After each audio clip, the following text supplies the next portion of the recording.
Hello， 大家好，我是汽车大王的杨小辉。进入7、8月份以来，天气温度是越来越高。那同时7、8月份也迎来了暑期旅游的高峰。那今天看的这款车就适合一家人出行所用车，就是2026款逸派008。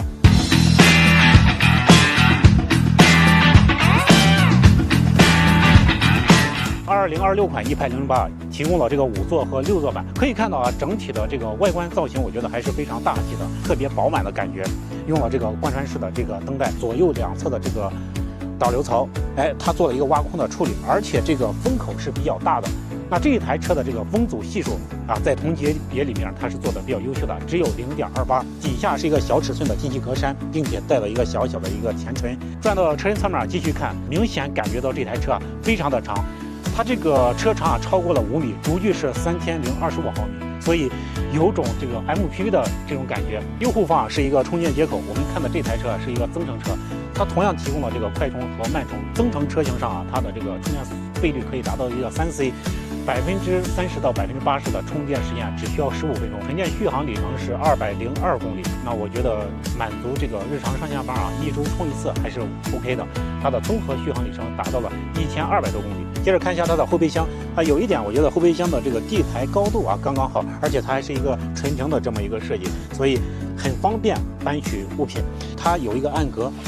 揭开以后它可以对后备箱这个容积做一个扩展。但是就是说，在这个满员6人的状态下，后备箱的整体装载能力，我觉得可能还稍微差一些。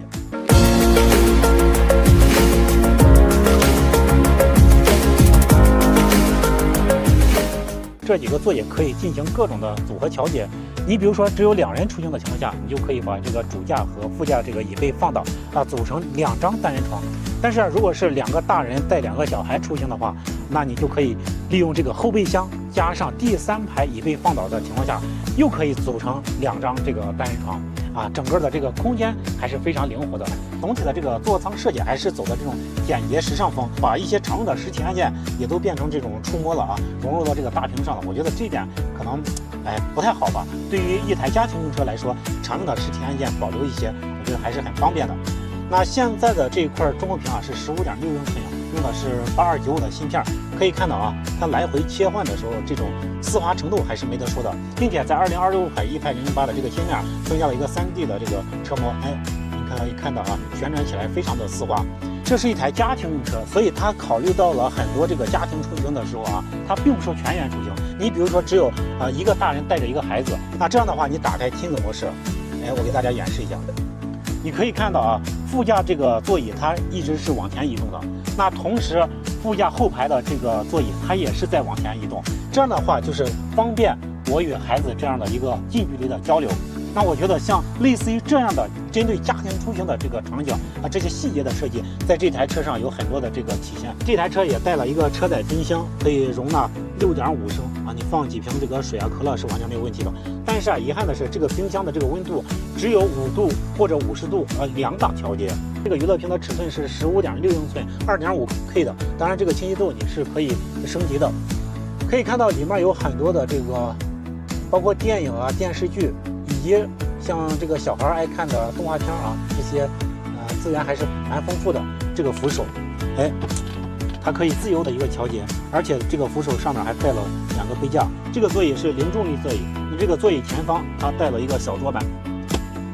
最大承重10公斤。这个不管是出去的话，大人办公还是小孩趴在这儿学习都是很方便的。它还带了一个手机槽，第3排作为一个这个家里面的孩子的使用还是完全没有问题的，并且一些细节，你比如说这个左右两侧都有杯架，而且在左边这侧还有一个 Type-C 的充电接口。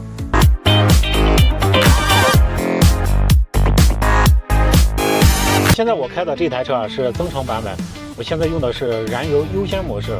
那整体给我的感觉就是它的这个加速性能非常的强烈，它这种推背感还是有的。同时呢，给我的另外一个感觉就是这台增程器在工作的时候它的声音非常小你几乎感觉不到它好像在工作同时它也没有这种顿挫感。虽然这台车定位为家庭用车，但是我觉得它同时兼顾了这个舒适性与操控感。你比如说现在我们下山的这条道路上刚才经过这个石子路，那它整个的这个颠簸起伏还是比较大的。那这台车的这个通过表现还是可以的。同时，整个这个底盘调教，我觉得也是非常的稳的，能够化解一些这种稀碎颠簸的这个路段。那再一个操控性啊，